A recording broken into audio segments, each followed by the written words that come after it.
महापुरुषों का आज जन्म जयंती भी है। हमारे महापुरुष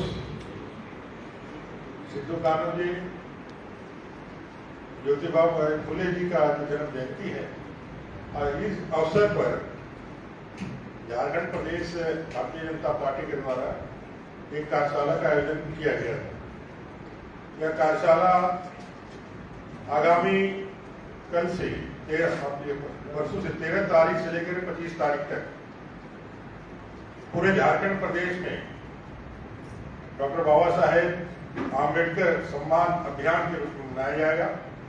आप सबको मालूम है 14 अप्रैल बाबा साहेब भीमराव आम्बेडकर जी की जन्म जयंती है। इस अवसर पर पूरे भारतीय जनता पार्टी के अपने प्रदेश अध्यक्ष और नेता प्रतिपक्ष बाबूलाल मरांडी जी के अध्यक्षता में आज बैठक हुई और हमारे मोर्चा के अनुसूचित मोर्चा के अध्यक्ष श्रीमान कृष्णदास जी के नेतृत्व में एक कार्यक्रम, बृहद कार्यक्रम का रणनीति बना है, जिसके तहत 13 तारीख आम्बेडकर जयंती के पूर्व संध्या पर झारखंड प्रदेश के तमाम बाबा साहेब आम्बेडकर से जुड़े हुए स्थलों को, उनकी प्रतिमा को और जितने भी महापुरुष हैं उनकी प्रतिमाओं को धोने का, साफ सफाई का काम होगा। भारतीय जनता पार्टी के कार्यकर्ता समाज के प्रमुख जनों के साथ मिलकर के इसमें करेंगे। साथ ही साथ शाम को प्रतिमा के समक्ष दीप उत्सव मनाया जाएगा। दीपों का प्रज्वलन भी होगा। बहुत सारे कार्यकर्ता, बहुत सारे नागरिक बाबा साहेब आम्बेडकर को जितना सम्मान देते हैं वो अपने घरों में भी दीप जला करके बाबा साहेब आम्बेडकर के जन्म जयंती के पूर्व संध्या पर अपनी श्रद्धांजलि देंगे। दूसरे दिन 14 अप्रैल को जन्म जयंती के अवसर पर भारतीय जनता पार्टी के 6 वार्षिक कार्यक्रम बाबा साहेब आम्बेडकर की जन्म जयंती 14 अप्रैल है। दूसरी कोई पार्टी बाबा साहेब आम्बेडकर के लिए सम्मान ये काम नहीं देती है। बूथों में हमारा यह कार्यक्रम चलता है।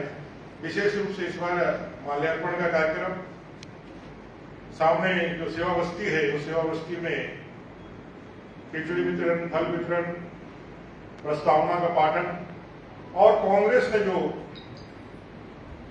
बाबा साहेब आम्बेडकर का अपमान किया जीते जी, उनको जिस तरह से हाशिए पर रखा, उनकी विद्वता, उनकी कर्मठता, उनका राष्ट्रवादी विचारों को हमेशा दरकिनार किया। संविधान का जिस तरह से कांग्रेस ने तिरस्कार किया, संविधान को जिस तरह से लगातार उन्होंने उसके मूल आत्माओं को खत्म किया और बाबा साहेब आम्बेडकर को भारतीय जनता पार्टी नरेंद्र भाई मोदी जी ने जिस तरह से सम्मान दिया, ये 3 विषयों को जनता के बीच में लेकर के जाना है। 15 से लेकर के 25 तारीख तक हर जिले में समाज के प्रबुद्ध जनों के साथ एक जन जागरण का और बाबा साहेब के सम्मान का एक संगोष्ठी होना है। सेवा बस्तियों में संपर्क होना है और समाज के प्रबुद्ध जनों से एक एक करके मिलकर के उनके विचार और बाबा साहेब आम्बेडकर के प्रति कांग्रेस और भारतीय जनता पार्टी का क्या व्यवहार रहा है उसको दिखाना है। हम सब जानते हैं कांग्रेस ने लगातार बाबा साहेब आम्बेडकर को जीते जी न संविधान सभा में आने के लिए मौका दिया, न उनको किसी भी उनके विद्वता का इस्तेमाल करके, ना तो फाइनेंशियल चीजों में, जब उस समय के पीएचडी थे बाबा साहेब आम्बेडकर अर्थव्यवस्था के, reserve bank of India, problem of rupees उनकी एक थीसिस थी। रिजर्व बैंक ऑफ इंडिया का कहीं ना कहीं वहीं से एक संकल्पना देश को मिला था। ऐसे अर्थशास्त्री को नेहरू जी ने कभी भी मेन स्ट्रीम में आने का काम, उनके विचारों को आने का काम नहीं किया था। फॉरेन पॉलिसी को लेकर के लगातार नेहरू जी से उनकी मत भिन्नता थी। धारा 370-35 का स्पष्ट मत था कि एक देश के अंदर 2 कानून नहीं हो सकते, 2 संविधान नहीं हो सकते। ऐसे तमाम विचारों के मतभिन्नता के कारण बाध्य होकर के नेहरू जी के लगातार उपेक्षा के कारण, कांग्रेस की उपेक्षा के कारण उनको इस्तीफा देना पड़ा और उनके इस्तीफा को बड़े ही गर्व के साथ कांग्रेस ने और नेहरू जी ने उसको बड़ा आनंद लिया। 1952 और 1954 2 चुनाव, पहला चुनाव जिसमें उनको हराने का काम कांग्रेस ने किया। 1954 में लगातार दूसरी बार उपचुनाव में हराने का काम किया। बाबा साहेब आम्बेडकर को संविधान के निर्माता को अपने सदन में आने से रोकने के लिए लगातार उन्होंने प्रयास किया। उनके परिनिर्वाण के बाद उनको 2 गज जमीन तक उनके समाधि स्थल के लिए नहीं दी। मरणोपरांत भी उनका तिरस्कार जारी रखा और कई दशकों तक उनको भारत रत्न नहीं दिया। नेहरू जी ने, इंदिरा जी ने अपने जन्म जीते जी भारत रत्न उपाधि से अपने आप को सम्मानित किया, लेकिन ऐसे महामानव को भारत रत्न का उपाधि कब मिला? जब देश के अंदर 1990 में वीपी सिंह जी की सरकार रही, अटल बिहारी वाजपेयी जी, आडवाणी जी के समर्थन से सरकार रही, और तब जाकर के उनको जो है वो सम्मान मिला, भारत रत्न का सम्मान मिला।